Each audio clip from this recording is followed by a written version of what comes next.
But in a situation where you find that they look like the same, not necessarily tribal or regional. but I have said that.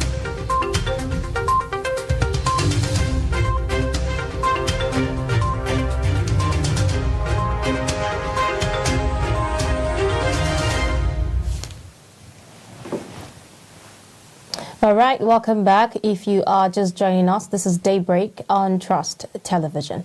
It's now time for us to review the papers making headlines this morning, starting with the Daily Trust newspaper. Right on page 4 of the Daily Trust newspaper, you'd find Paris Club refund would not accept arbitrary deductions from federal government. That's according to governors. And on page 27 of the Daily Trust newspaper, you'd also find it's illegal for federal government to pay fuel subsidy from Federation account. That's according to Sanusi. And an exclusive here, which is a big story for the Daily Trust newspaper this morning, states bandits impose levies on Sokoto communities, issue ultimatum for payment. And a rider is saying residents don't trust security agents, opt for payments. Another rider is saying police state government mom. Ex-local government chair warns against compliance. You'd also find how rival fight claimed notorious Zamfara bandit Damina dozens more. You'd find that story on page 5 of the Daily Trust newspaper. And right still on page 5, you'd see abductions. Over 12 million children traumatized, afraid of going to school. That's according to President Muhammadu Buhari. And on page 6, Buhari's exit will end Nigeria's crisis. That's according to Afeni Fere. And on page 6, you'd see vigilantes kill village head brother in Niger. And you would find a pictorial there with Chief of Army Staff Farouk Yahya, and others at the NSA office in Abuja yesterday. And on page 40 of the Daily Trust newspaper, you'd also find anxiety as appeal court delivers ruling on Secondo's suit tomorrow. These are some of the stories you'd find on the Daily Trust newspaper. All right. Let's take a look at the Nation newspaper on the Daybreak today. Now, the first story on the Nation newspaper says how we are attracting investors by Buhari. You would find that on page 5. And then governors to boost Amotekun Odua investment. The writer says people's welfare priority. That's also on page 5. 3.35 trillion naira spent on agric imports in 4 years.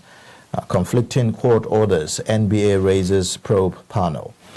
And then you would see also the pictorial there, and then below that, petrol subsidy stays till June 2022, says Minister, with a rider 714 billion naira paid in 7 months. Convention anxiety in PDP over tomorrow's ruling in Secondo's suit.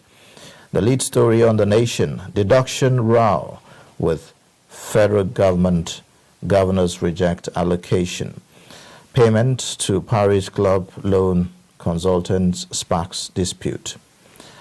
These are the major stories on the Nation today.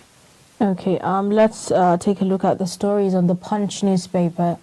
This morning, you'd find on page 21, power, poor transportation, port facilities killing Nigeria's manufacturers. That's according to Additioner. You'd also see NNPC marketers inflated imported petrol figures under Buhari Jonathan. That's according to Sanusi. And you'd also find PENCOM to prosecute earned employers, recovers 19.29 billion pensions. You'd also see the very big headline on the Punch newspaper. Federal government lists designees buildings, juries, bras for sale, values bodies mansions. That's quite an interesting story to read. And then A writer is saying suspects, wedding gowns, invisible bras, 64 pairs of shoes for sale. 1,620 items, including cars, houses, phones, laptops, vessels, also listed. And then you would find a pictorial there of retirees in Osun State pleading for understanding at the State Secretariat in Osun State. You'd also see Buhari's exit in 2023, solution to Nigeria's problems. That's according to Afenifere. So these are some of the major stories on the Punch newspaper. All right. Let's take a look at the Daily Sun newspaper this morning. Southwest governors meet over security situation in region. Others. You'd see also below the nameplate, insecurity. Corps members undergo martial arts training for self-defense. Interesting. I would love to be part of that, although I'm no longer We didn't have that eligible to serve. And the lead story there says 2023, PDP won't zone presidency. That's according to Saraki, with rather hints of defection of APC bigwigs to opposition party. Appeal court rules on Seconder's case tomorrow. You'd find that on page 6 and 27. Beside the pictorial on the Daily Sun, Bauchi PDP demands probe of Justice Usman by NJC. That's on page 27. E-Naira will tackle illicit flow of funds, says federal government. NDIC boss declares Nigerian banking industry safe. Recall that there's a whole lot of skepticism, and panicking from the banking sector regarding the E-Naira launch by the federal government. The next story there, Red Cross puts cholera deaths in Nigeria at 3,208 in 10 months. Begins emergency relief action in Bayelsa, Sokoto, Katsina, Kebbi, Gombe. And then you would also see we will end casualization of workers, says Labour Minister. Rather says government sets up 2022 ending for salary harmonization. That's on page 8. Nigeria's per capita income static in 40 years, says World Bank. That's on page 25. You can get more details on that. That's really not surprising. I mean, if you look at other indices regarding Nigeria's economic growth and all of that. Petrol subsidy to go June 2022. That's the federal government. Below the pictorial, alleged terrorism, UN rides Nigeria, Kenya over Kanu. At the very bottom, aviation stakeholders hail Ugwai for commitment to air safety. That's on page 6 of the Daily Sun. And I think that's about the last. Okay, we still have the Guardian newspaper this morning. Now let's take a look at some stories on the Guardian. Okay, right on the Guardian newspaper, the lead story there says weak export capacity undermines proceeds from Naira devaluation. You'd also see safe schools, over 12 million children traumatized, afraid to go to school, says President Muhammadu Buhari. You'd also find on page 5 of the Guardian newspaper, arrest Gumi as bandits leader. PFN tells President Muhammadu Buhari. You'd also see on page 7, UN writes Nigeria, Kenya, demands explanation on Kanu's abduction, extradition. Oh, wow. That's quite interesting. Interesting, really, very, very interesting stories. Well, let's get perspectives from our reviewer in the studio, Abdulazeez. Abdulazeez is the Deputy General Editor, Daily Trust newspaper, to review the stories that made the headlines. Good morning and welcome to the show. Welcome to the show. Thank you for having me. Yeah. Well, we'll begin with the Daily Trust newspaper. Quite interesting stories there. The lead story talks about bandits imposing levies on Sokoto communities, issue ultimatum for payment and all of that. This looks like, I would say, it has a semblance with the modus operandi, if you like, of the terrorist group in the northeast, Boko Haram. Yeah, that's true. And honestly, this is also not the first time we are seeing this trend, even from the bandits, because in the past we have reported, especially the Daily Trust has reported about similar demands by bandits operating in places like Brunungwari in Kaduna State and some parts of Zamfara as well. So, of course, as you said, it feels like the similar modus operandi that we've seen with Boko Haram and ISWAP in the northeast, and it's more importantly points to the increasing hopelessness and increasing security challenge that is not only worrisome in the sense that it is showing that these places are now governed by these people, because anyone who can impose tax or levies and then follow it up to ensure that it is paid, then it means that he's taking the responsibility or the duties of governance.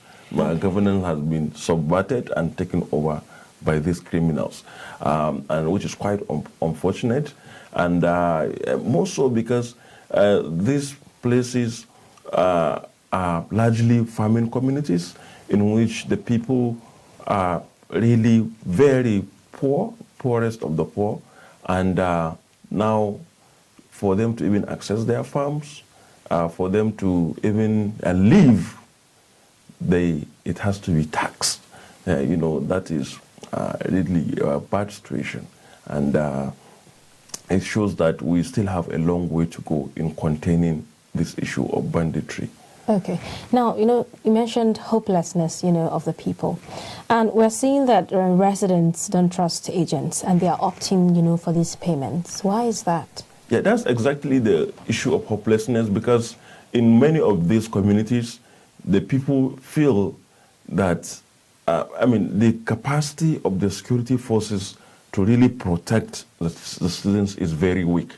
And that is why, even if they don't want to pay, if you see, I have seen that another rider there is saying ex-local government chair warning that they should not comply. But the issue is, people may not, it's just a choice between a rock and a hard surface. So the people have to make one choice, and usually if they choose not to pay, they are not sure, and that is the issue of the trust that you asked about on the security forces. If they choose not to pay, it also would, it will also mean that they are choosing insecurity over security, because they are not sure that the security forces have the capacity and the will to really protect them from these marauders, these people that are out there and ready to attack them.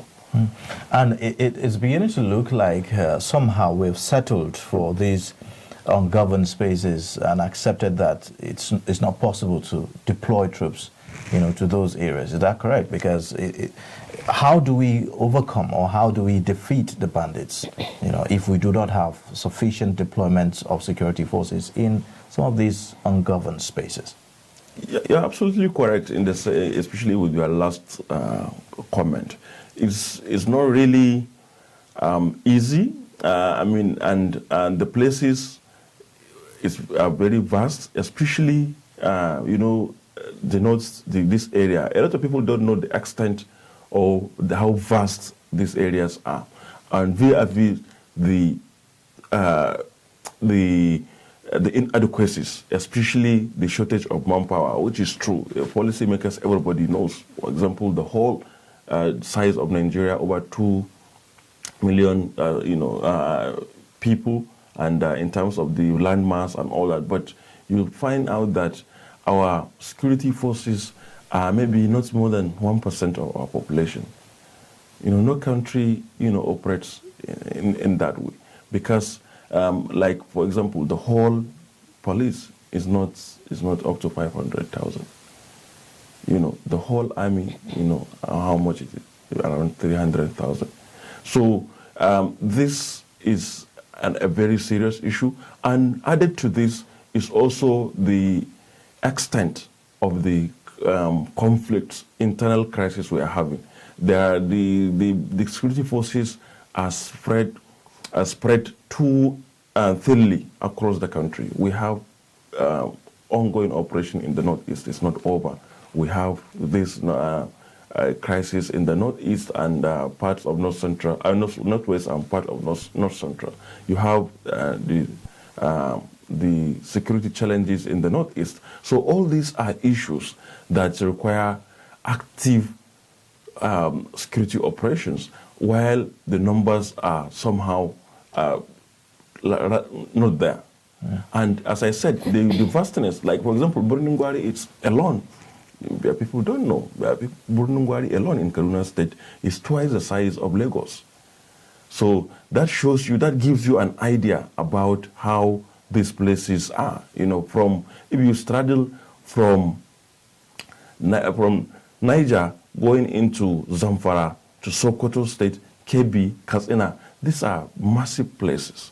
And even, for example, if you take Borno State, the size of Borno is big. So the numbers, and that is why a lot of times experts have emphasized the need of going technological with this fight.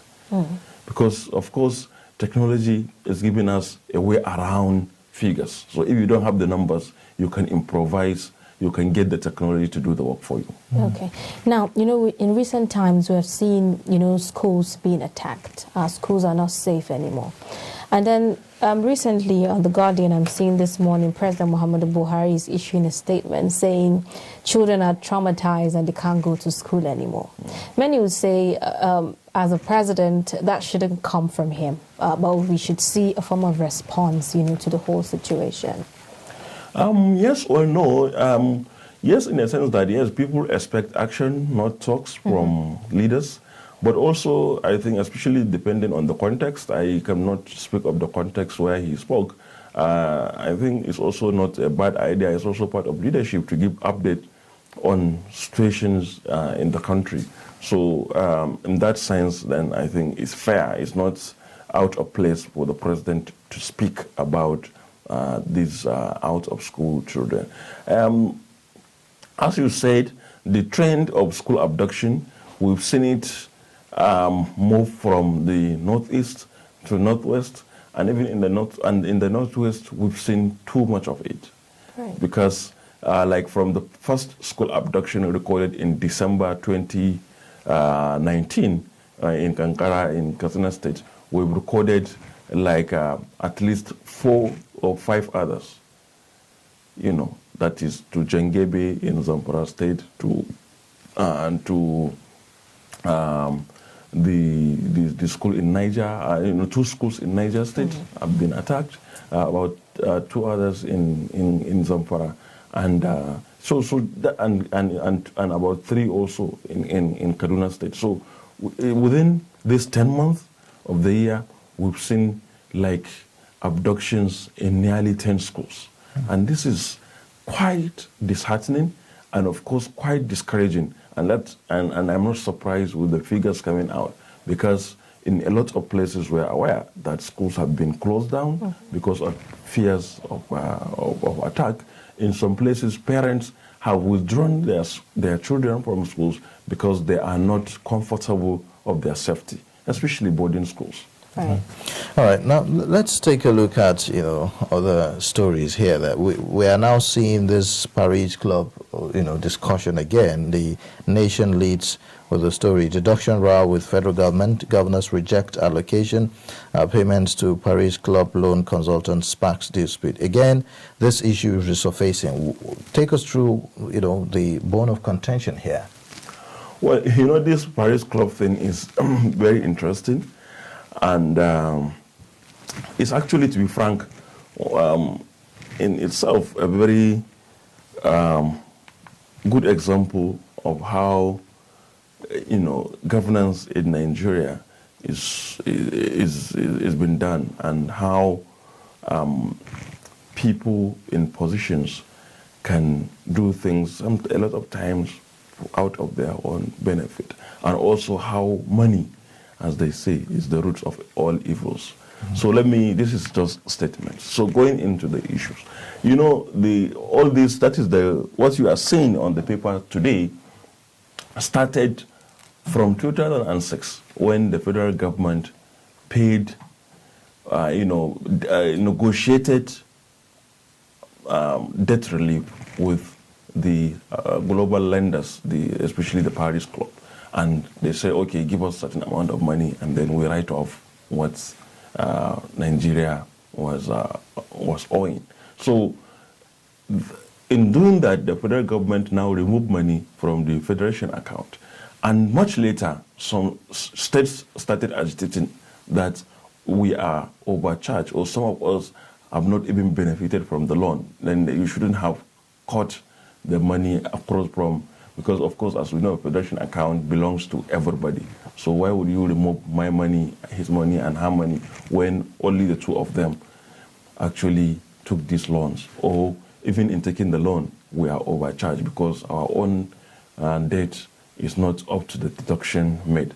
And that went on for a while until the coming of President Muhammadu Buhari, and I think in late 2015, the president was convinced to make this refund to the state. That's why you hear Paris Club refund. So they now started this refund to the state, which went into billions actually of dollars. And then, and my comment around that is, you see, most of this money, you don't even know where it went to. Right. A lot of states, receive billions of naira as part of this Paris Club refund outside their normal allocation, which is supposed to be like some bumper harvest that could have been used for something good. But a lot of them saw it as freebies that they just spent on other things. So that's aside. Now, some consultants purportedly said, that we worked to ensure that you guys got these refunds, and therefore we are entitled to a cut from it, our service charges. And of course, initially there was payment to a section of the consultants, which also generated another scandal on its own, which was a subject of EFCC investigation from 2016-17, leading to arrest and interrogation of some powerful people, though of course no one has been charged to court. But now some other consultant now resurface to say, we did this same, we worked to ensure that this thing came out, so we are entitled to be paid.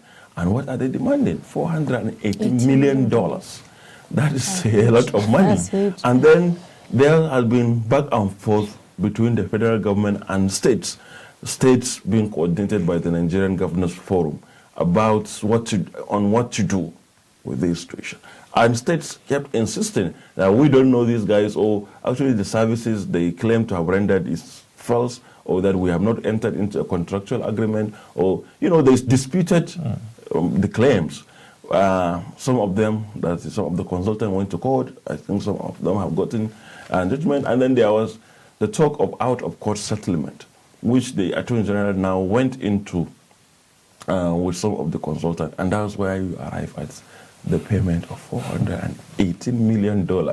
And of course, the governors are now pushing back. On Monday, Daily Trust reported it off, that 33 states may not pay salary because of this. Because when they met last week, because this has been a subject of controversy, litigation, and all that. But then when they came for FAC meeting, that is Federal Allocation meeting that they do monthly in Abuja with Commissioners of Finance, last week, they were told, we have so amount of money had been deducted to start payment to this consultant. And the Commissioners of Finance protested, of course, maybe acting on the behalf of their bosses, that we will not take anything because we have not authorized deduction. Why will you deduct at source to pay these guys? So now this is where we are. Okay. I think in August, if I can remember vividly, we saw governors denying and saying they didn't receive any Paris Club fund. Well, I cannot remember seeing that, but I don't think it's true, because Maybe the controversy was around the consultancy thing also. The first batch, which I told you was a subject of EFCC investigation, because a lot of things also were modeled up. There were allegations of bribery, that some people took money on some behalf of some people. But essentially, what I told you is what happened with the Paris Club and states.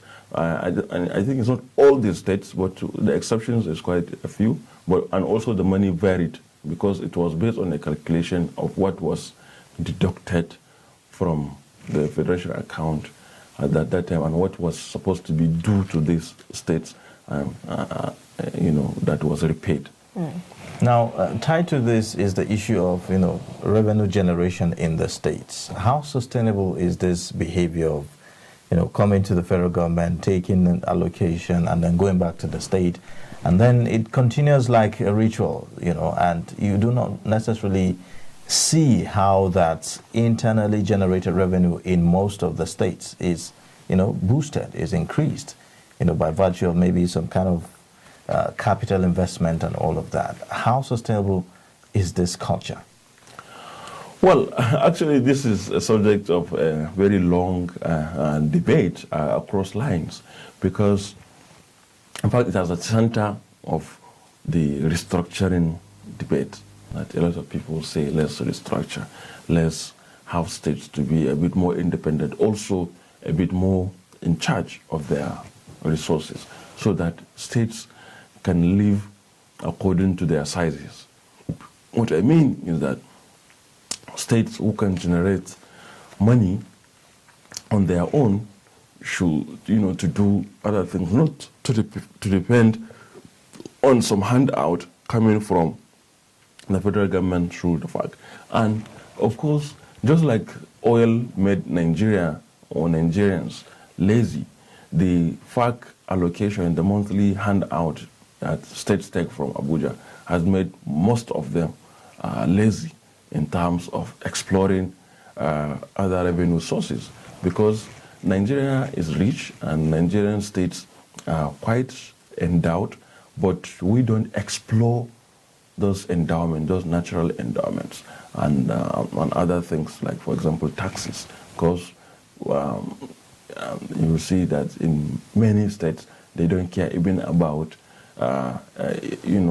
maximizing their revenue potentials in terms of IGR. We know if you look at Nigeria, almost every state has one or more competitive advantage that it can drive, that it can latch on and get more revenue. But because of this handout, states are weak.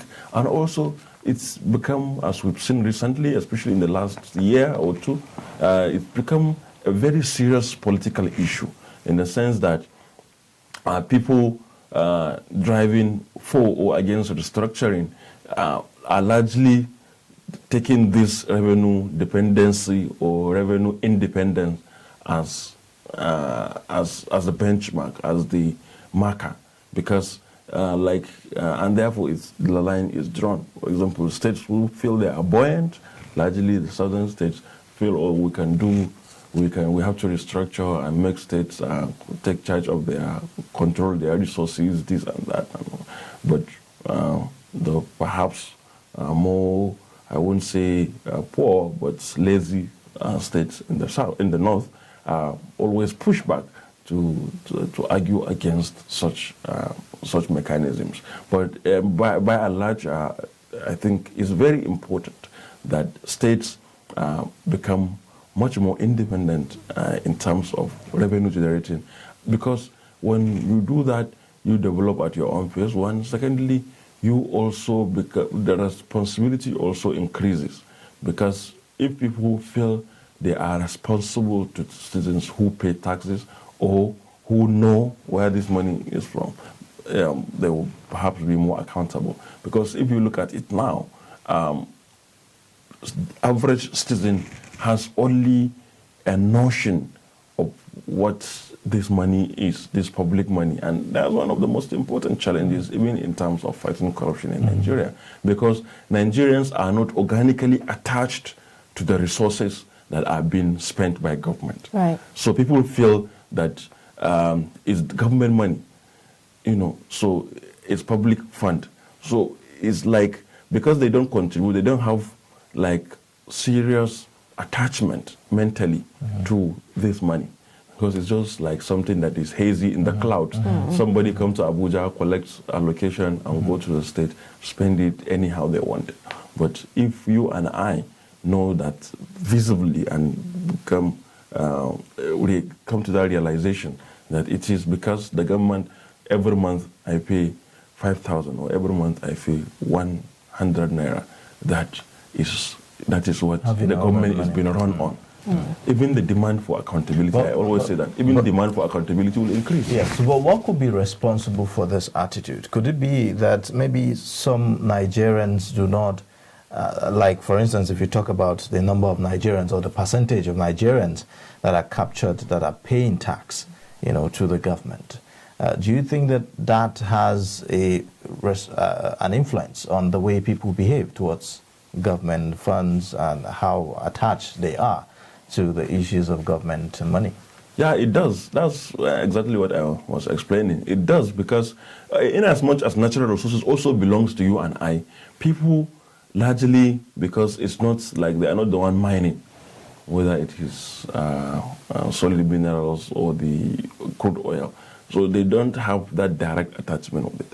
Tax is where, and that is why not only in nations, but even in associations, contributing financially to it makes one have a sense of belonging, make one, bold enough to demand for actions, to demand for changes, and to demand for accountability. But if all one does, or all one sees, is some things happening almost independent of him, it detaches one to this. Because even if you are revenue rich, that's financial obligation to the country in terms of taxes is important, because, as I said, it improves demand for accountability and also gives people more stake, or the feeling of more stake. But of course, having said that, it doesn't mean that this money is not our own. It's our money, because we are all Nigerians. Everybody is just like a susu or something like that we are staking. So everybody has a piece, even if you don't own land in practical. In theory, we all have a piece of Nigeria to ourselves. So if we donate that power, that pieces we have, to another person to manage it for us, or some group of people to manage it, it's of course absolutely responsible thing to do is to manage it well and account to us. Very true. I think another story, of interest is the one on the Punch newspaper, where it states federal government lists Dizani's building, jewelry, brass for sale, values bodies, mansions. Well, some would say it's been quite silent, on the Dizani case over the years. But seeing this now, can you just walk us through, the whole Dizani situation? Well, asset forfeiture and asset disposal in terms of fighting corruption is one vast and complicated area, because this is talking generally beyond the designing issue, because these assets have been there, confiscated like 3-4 years ago, but nothing has been done. Some people will ask, why are these assets there?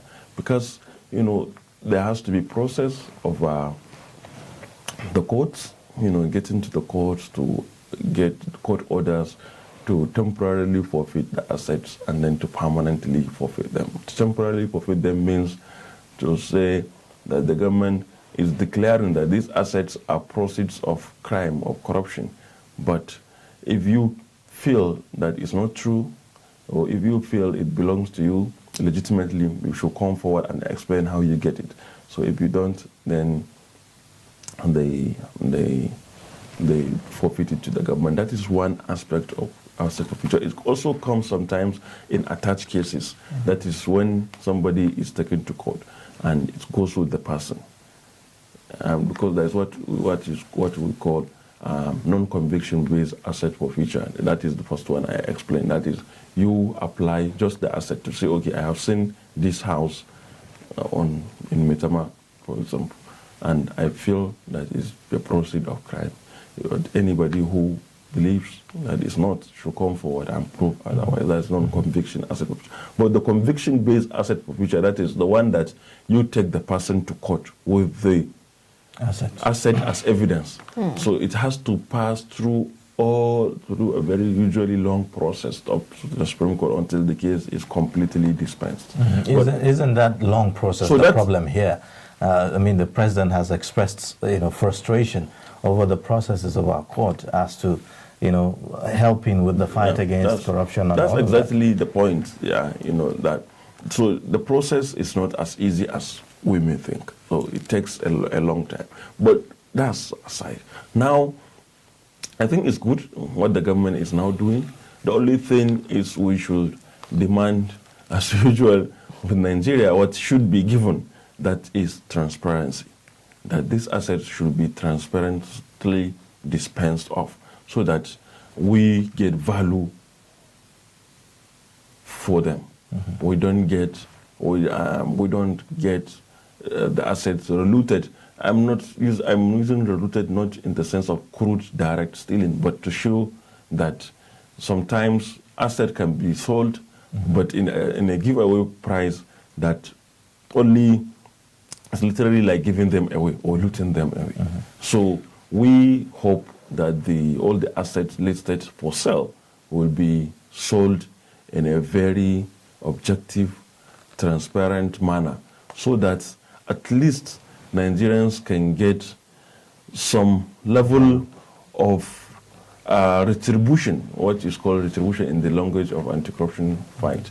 That is to get something from that crime committed. So, all right, now another story that has dominated the political sphere is the story about the zoning. We are seeing boldly written on the Sun newspaper, for instance, this morning, that the PDP won zone presidency in 2023, according to the former Senate President Saraki. Now, this is a big conversation, isn't it, about whether the presidency should be zoned or not. How important is this discussion about zoning? Yeah, as you said, it's a conversation that has been on for a while and will continue to be there, because I remember when we interviewed former Jigawa State Governor Sule Lamido a few months back. He said that zoning had a purpose, and the purpose was to mend fences and carry people along. And he said it shouldn't be in perpetuity, that is, it shouldn't be forever. But then if we feel that those wounds are still not healed, then we should continue to zone. So what does that mean? It means that I don't see it ending, actually. I mean, the demand for zoning, because as Nigerians, the wounds that Lamido was speaking about, the issue of national unity, is still not there. So we still first see Saraki as a Yoruba person from the north, a northern minority, if you like. And then we first see Jonathan, for example, as an Ejo man from the south. So in as much as we are looking at people from where they come from, not from what they are as individuals, then we will continue to have this zoning debate, because it has been a successful political tool for a very long time, even prior to the return of democracy in 1999. Yes. And only yesterday I was watching a viral video that resurfaced of some statement made by the late head of state, General Sani Abacha, in which he was talking about this exact problem, about how he was feeling that microzoning the country into these geopolitical zones will help to address these agitations of dominations, of marginalization. Because, what happened immediately after he died, immediately Obasanjo came. By 2000, people had already started complaining just 1 year into Obasanjo's administration that, oh, the North is being marginalized and we need to have a northern person to take over power. Now, how do you see these conversations, influencing, the division that we are seeing in the country? Does it influence? Yeah, it does. Seriously, in fact, it inflames. And funny enough, is that this debate, or not even the debate, even the reality of the zoning, does not, in tangible terms, amount to anything to the common person. But the political class have always used it as a tool to inflame public conversation and therefore maybe have their way, just for personal reasons. For example, I was telling someone recently that I had been to Bielsa when Jonathan was president, and I didn't see any Jonathan presence on the street of Bielsa. I was only recently in Daura for a walk, and you couldn't say like, okay, this is the president's hometown. So a lot of it is just the notion of power. In as much as I believe that psychological satisfaction is needed just to give people some level of sense of belonging.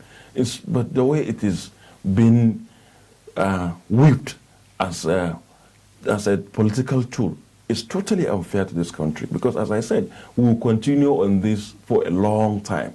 That is, people will always resort back to this zoning, which was the reason, as Lamido was saying in that interview, for the maybe founding fathers of PDP to, in 1998, sit down to say, okay, let's just to placate the Southwest, let's give them this thing.